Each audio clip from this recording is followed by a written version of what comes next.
Hello students, हम लोग बात कर रहे हैं न्यूमेरिकल चेंजेस इन क्रोमोसोम, गुणसूत्रों में संख्यात्मक परिवर्तन। लास्ट चैप्टर में हमने पढ़ा था एनिप्लॉइडी, असुगुणिता। आज हम पढ़ेंगे रिप्लॉइडी, सुगुणिता। रिप्लॉइडी क्या होती है? Euploidy refers to the change in the complete set of chromosome, loss और gain of full set of chromosomes. मतलब पूर्ण गुणसूत्र समुच्चय की संख्या में परिवर्तन जो होता है उसे हम सुगुणिता कहते हैं, जिसमें कि क्रोमोसोम का सेट जो होता है फुल सेट या तो बढ़ जाता है या फिर कम हो जाता है। ये अधिकतर प्लांट्स में पाई जाती हैं। जितने भी हायर प्लांट्स एंड एनिमल्स होते हैं वो डिप्लॉयड होते हैं। डिप्लॉयड मतलब उनमें क्रोमोसोम के टोटल 2 सेट पाए जाते हैं, जिसमें से उन्हें हर सेट जो होता है अपने एक पेरेंट से मिलता है, एक मेल से मिलता है, एक फीमेल से मिलता है। डिप्लॉयड ऑर्गेनिज्म जो होते हैं उनमें अगर इंडिविजुअल ऑर्गेनिज्म केवल एक सेट ऑफ क्रोमोसोम रखते हैं तो उस कंडीशन को हैप्लॉइड कहते हैं। हैप्लॉइड मतलब half of total sets of chromosome. और जनरली ऑर्गेनिज्म सेल्स जिनके अंदर वन सेट ऑफ क्रोमोसोम पाया जाता है, एक सेट ऑफ क्रोमोसोम पाया जाता है, उनको हम मोनोप्लॉइड कंडीशन कहते हैं। मोनो मतलब एक। पॉलीप्लॉइड कंडीशन क्या होती है? पॉली मतलब बहु, बहुत सारे, जिसमें 2 से अधिक सेट पाए जाते हैं क्रोमोसोम्स के। जैसे कि अगर 3 पाए जाते हैं तो उसे हम ट्रिप्लॉइड कंडीशन कहते हैं, 4 पाए जाते हैं तो उसे हम टेट्राप्लॉइड कंडीशन कहते हैं, 5 पाए जाते हैं तो पेंटाप्लॉइड, 6 पाए जाते हैं तो उसे हेक्साप्लॉइड कहते हैं। तो इस प्रकार जो पॉलीप्लॉइड कंडीशन होती है उसमें 2 से अधिक सेट पाए जाते हैं। अब हम इस डायग्राम में देख सकते हैं, ये डिप्लॉयड कंडीशन है जिसमें कि हर क्रोमोसोम जो होता है उसकी 2 कॉपी पाई जाती है, मतलब 2 क्रोमोसोम के सेट पाए जाते हैं। मोनोप्लॉइड कंडीशन जिसमें हर क्रोमोसोम जो होता है वो सिंगल होता है, उसकी कॉपी नहीं पाई जाती है। ट्रिप्लॉइड कंडीशन जिसमें हर क्रोमोसोम की 3 कॉपी पाई जाती हैं। टेट्राप्लॉइड जिसमें हर क्रोमोसोम की 4 कॉपी पाई जाती हैं। सिंबल्स ऑफ क्रोमोसोम नंबर कैसे हम डिनोट करते हैं इनको? 2n कंडीशन क्या होती है? Somatic chromosome number of a diploid और पॉलीप्लॉइड स्पीशीज़। कोई भी एक डिप्लॉयड या पॉलीप्लॉइड स्पीशीज़ जो होती है उसकी सोमेटिक सेल्स में जो क्रोमोसोम के नंबर पाए जाते हैं उनको हम 2n से डिनोट करते हैं। और उसका हाफ क्या हो गया? n, जो कि उनके गैमेट्स में पाए जाते हैं।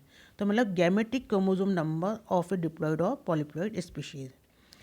एक्स क्या होता है? सिंगल सेट ऑफ क्रोमोसोम, मतलब बेसिक क्रोमोसोम नंबर ऑफ या जीनोमिक नंबर, कि जितने भी टोटल सेट पाए जाते हैं उनमें जो सिंगल सेट क्रोमोसोम का होता है उसे हम एक्स से डिनोट करते हैं। इसे हम आगे समझ सकते हैं, जैसे कि एक डिप्लॉयड स्पीशीज़ है। डिप्लॉयड स्पीशीज़ का मतलब क्या हुआ कि उसमें जो क्रोमोसोम सेट हैं वो 2 पाए जाते हैं। तो इसमें 2n कंडीशन जो है वो क्या है? 14। मान लो किसी भी जो एक बेसिक सेट जो होता है वो एक्स है, वो 7 पाया जा रहा है, उसके 2 सेट पाए जाते हैं, तो 2 सेट क्या हो गए? वो 14 हो गया, है ना। 7 के 14 हो गए, जो कि उनके सोमेटिक सेल से पाए जाते हैं। और गैमेट्स जो होते हैं उनमें उसके आधे पाए जाएंगे, तो वो क्या होगा? 7। तो इट मीन्स इसके अंदर जो गैमेटिक नंबर है या बेसिक सेट जो है क्रोमोसोम का वो सेम होगा। मतलब इसके अंदर जो है हैप्लॉइड और मोनोप्लॉइड कंडीशन जो है वो सेम है। 2n तो क्या हो गई? पॉलीप्लॉइड या डिप्लॉइड कंडीशन। एन क्या हो गई? हैप्लॉइड कंडीशन, हाफ क्रोमोसोम पाए जा रहे हैं। और एक्स क्या हो गई? एक बेसिक सेट। तो डिप्लॉइड कंडीशन जो होती है उसके अंदर हैप्लॉइड और मोनोप्लॉइड कंडीशन जो होती है वो सेम होती है, क्योंकि डिप्लॉइड मतलब 2 सेट और मोनोप्लॉइड मतलब एक सेट, और एक जो है वो 2 का आधा है, तो हैप्लॉइड भी मोनोप्लॉइड ही होगा। लेकिन अगर हम पॉलीप्लॉइड कंडीशन की बात करें, एक पॉलीप्लॉइड कंडीशन जिसके अंदर कि वो हेक्साप्लॉइड है, मतलब कि एक क्रोमोसोम जो है उसकी 6 कॉपी पाई जाती है। टोटल जो बेसिक क्रोमोसोम सेट है वो 6 पाए जाते हैं उसके अंदर। तो अगर उसमें 2n 6x है और वो 42 है, तो इट मीन्स x जो है वो 7 है, एक सेट जो है वो 7 है। अगर हम 7 की 6 कॉपीज़ पाई जाती हैं तो 42 हो गई, लेकिन इसका हाफ हैप्लॉइड कंडीशन जो है वो 21 है।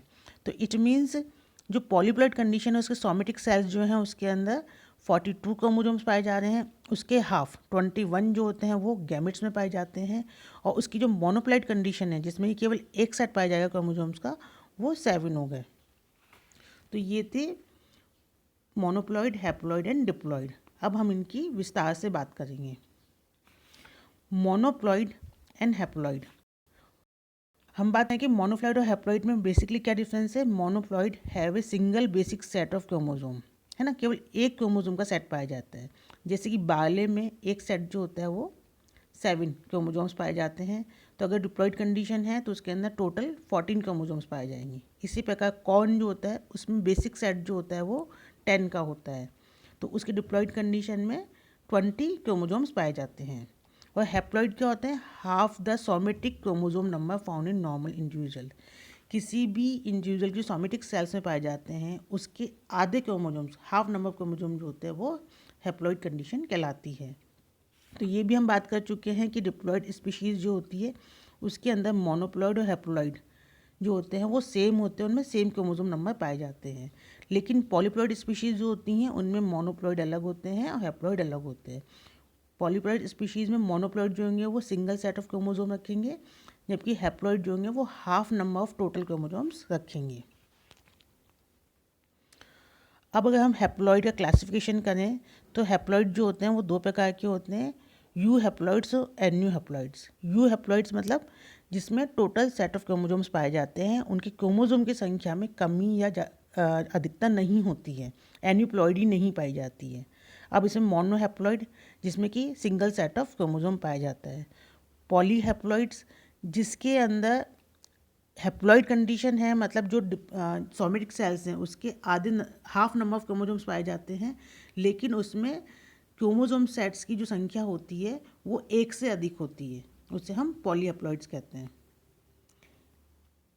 एन्यूहैप्लॉइड है हैप्लॉइड कंडीशन जिसके अंदर की क्रोमोसोम्स, एक सेट के अंदर क्रोमोसोम की संख्या कम या अधिक हो सकती है, जैसे कि हमने एन्यूप्लॉइड में पढ़ा था।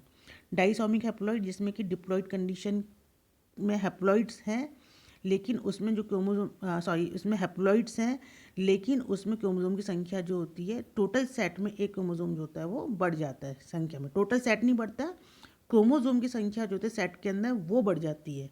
नलीसोमिक जिसके अंदर क्रोमोसोम जो हैप्लॉइड है उसका जो टोटल क्रोमोसोम सेट नंबर है उनमें क्रोमोसोम की संख्या कम हो जाती है, वो नलीसोमिक होती है। मतलब इनमें हैप्लॉइड कंडीशन में एन्यूप्लॉइडी या असुगुणिता पाई जाती है। अब हम बात करेंगे कि हैप्लॉइड्स का ऑरिजिन या प्रोडक्शन कैसे किया जा सकता है। नेचुरली जो इंसेक्ट्स होते हैं हाइमेनोप्टेरा, उनमें जो मेल इंसेक्ट्स होते हैं वो पार्थोजेनेटिकली जो होते हैं वो प्रोड्यूस किए जाते हैं, मतलब उनमें फॉर्मेशन होता है वो पार्थेनोजेनेसिस द्वारा होता है, इसलिए ये हैप्लॉइड होते हैं। जबकि इनके अंदर जो क्वीन हैं या ड्रॉन्स जो होते हैं वो डिप्लॉइड फीमेल्स होती हैं। तो इनमें नेचुरली जो होता है सेक्स डिस्क्रिमिनेशन पाया जाता है, जिनमें मेल्स जो होते हैं वो ओवम से पार्थोजेनेसिस द्वारा उत्पन्न होते हैं निषेचक जनन द्वारा, जिसमें कि स्पर्म और ओवम जो होता है उसका फर्टिलाइजेशन नहीं होता। तो ओवम से उत्पन्न होने वाले जो मेल्स होते हैं वो हैप्लॉइड होते हैं, जबकि क्वीन एंड ड्रॉन्स जो होते हैं वो स्पर्म और ओवा के फर्टिलाइजेशन से उत्पन्न होते हैं, जिससे कि वो डिप्लॉइड होते हैं। हैप्लॉइड जो होते हैं उनको मतलब कि फ्लावरिंग प्लांट्स जो होते हैं उनमें कई बार एग के स्पॉन्टेनियसली पार्थोजेनेटिक डेवलपमेंट के द्वारा भी हैप्लॉइड जो होते हैं वो उत्पन्न हो जाते हैं। मतलब नेचुरली जो होते हैं वो डिप्लॉइड मतलब फर्टिलाइजेशन द्वारा उत्पन्न होते हैं और डिप्लॉइड होते हैं, लेकिन कई बार क्या होता है कि एग्स का पार्थोजेनेटिक डेवलपमेंट भी हो जाता है। इसके एग्जांपल्स हैं जैसे टोमेटोज एंड कॉटन। हैप्लॉइड जो होते हैं कई बार वो एग से उत्पन्न ना होकर पॉलन ट्यूब जो होते हैं उनसे उत्पन्न हो जाते हैं। इस प्रकार के ऑरिजिन ऑफ हैप्लॉइड्स को हम एंड्रोजेनिक हैप्लॉइड्स कहते हैं, क्योंकि एंड्रोजेनिक मतलब मेल पार्ट, तो ये मेल पार्ट से उत्पन्न हो रहे हैं, इसलिए हम इनको एंड्रोजेनिक हैप्लॉइड्स कहते हैं। हैप्लॉइड जो होते हैं उनको आर्टिफिशियली भी प्रोड्यूस किया जा सकता है, जैसे कि एक्स-रे ट्रीटमेंट द्वारा, delayed pollination, temperature shock, colchicine treatment, distant जैसे कि इंटर स्पेसिफिक या इंटरजेनिक हाइब्रिडाइजेशन या क्रॉसेस द्वारा, एंथर और पोलन कल्चर द्वारा। अब इंटर स्पेसिफिक क्रॉसेस जो है ये सोलेनेसी जो जेनरा है उनके अंदर हाइब्रिडाइजेशन द्वारा या इंटर स्पेसिफिक क्रॉस द्वारा जो है हैप्लॉइड्स उत्पन्न किए गए हैं, और इसके अंदर पार्थेनोजेनेटिक या एंड्रोजेनिक जो विधि होती हैं वो काम में ली जाती हैं। 1917 में के.जे. काशा ने, जो कि यूनिवर्सिटी ऑफ कनाडा से है, उन्होंने एक टेक्निक डेवलप की जिसके द्वारा बार्ले जो के अंदर लार्ज नंबर में हैप्लॉइड्स जो उनको प्रोड्यूस किया जा सकता है। उन्होंने क्या किया, उन्होंने जौ की 2 वैरायटी ली, एक हर्डियम वल्के है और एक हर्डियम बल्बोसम। जब इनके मध्य उन्होंने क्रॉस करवाया तो उन्होंने देखा कि जाइगोट में जब डिवीजन्स होते हैं, जाइगोट बनने के बाद उसमें जब माइटोटिक डिवीजन होते हैं तो उस समय हार्डियम बल्बोसम जो होते हैं उनके क्रोमोसोम्स होते हैं वो लुप्त हो जाते हैं, एलिमिनेट हो जाते हैं, जिससे पॉलिनेशन के कुछ दिन बाद ही जब एम्ब्रो बनता है तो वो हैप्लॉइड होता है। इसी प्रकार एस.सी. माहेश्वरी ने एंथर और पोलन कल्चर द्वारा हैप्लॉइड जो है वो प्रोड्यूस किए। उन्होंने ये जो अपने एक्सपेरिमेंट थे वो ओराइजा राइस के ऊपर किए। हैप्लॉइड जो है मार्फोलॉजिकली अगर हम उनको देखें तो ये साइज में सभी, इनमें जितने भी floral part and vegetative part जो होता है वो साइज में छोटा होता है। जब डी कॉस्टॉफ ने हैप्लॉइड के ऊपर स्टडी की, उन्होंने निकोटियाना की जो हैप्लॉइड थे, जो तंबाकू होता है उसके हैप्लॉइड थे, उसके ऊपर जब स्टडी की तो उन्होंने देखा कि इसकी लीव्स, फ्लावर्स और ओवरऑल प्लांट साइज जो होता है वो सभी कंपेरेटिवली डिप्लॉइड से छोटा था। साथ ही उन्होंने देखा कि इनके जो सीड साइज होते हैं, स्टोमेटा साइज होते हैं, पोलन डायमीटर होते हैं, ये भी जनरली डिप्लॉइड की कंडीशन में छोटे होते हैं। अगर हम इनके साइटोलॉजी की बात करें, साइटोलॉजी की बिहेवियर की बात करें, तो चूंकि इनमें हैप्लॉइड सेट होता है, सिंगल सेट ऑफ क्रोमोसोम होता है, तो क्रोमोसोम्स जो होते हैं वो नॉन होमोलोगस होते हैं, इनका होमोलोगस पार्ट नहीं होता है। इसलिए मियोसिस के मेटाफेज फर्स्ट पे जब ये अरेंज होते हैं तो ये बाईवैलेंट की तरह अरेंज ना होकर यूनिवैलेंट की तरह अरेंज होते हैं। इसी तरह जो हैप्लॉइड जो है उनका इम्पॉर्टेंट यूज़ जो है, उनका जो यूटिलाइजेशन होता है वो होमोजाइगस डिप्लॉइड बनाने में होता है। और ये किसी का क्या होता है, कॉल्चिसिन ट्रीटमेंट द्वारा। कॉल्चिसिन जो है वो एक ऐसा एल्कोलॉइड होता है जो कि माइटोटिक डिवीजन के समय स्पिनल फॉर्मेशन को रोक देता है, जिससे कि जो डुप्लीकेटेड क्रोमेटिड्स होते हैं, क्रोमोसोम्स होते हैं, वो सेपरेट नहीं हो पाते, वो एक ही सेल में आ जाते हैं, जिससे कि सिंगल क्रोमोसोम होता है वो होमोलोगस पेयर में कन्वर्ट हो जाता है। तो इस प्रकार की वैरायटी जो वो चाइना में राइस क्रॉप उत्पन्न करने में काम में ली जाती है।